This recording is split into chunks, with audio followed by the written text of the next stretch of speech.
Welcome to the Rim Break Rodeo. We hope this video helps. In this video, I will show how to make kefir butter using an easy method. First, gather your ingredients and equipment. You'll need about 1 cup of thick, well-fermented whole milk kefir.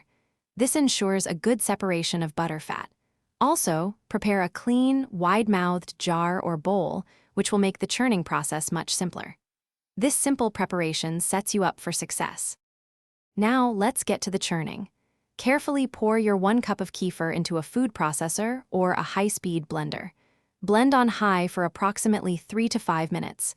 You'll notice a distinct change as the mixture separates. The butter fat will clump together, leaving behind a thinner liquid, which is your buttermilk.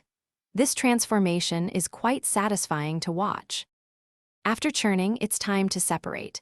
Pour the contents through a fine mesh sieve or a cheesecloth-lined colander.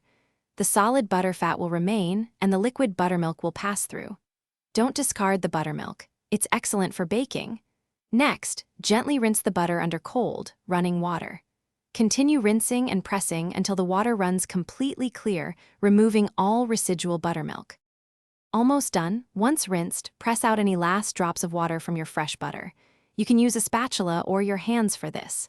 If you prefer, add a small pinch of salt, about 1/4 teaspoon, and mix it in thoroughly. Your homemade kefir butter is now ready.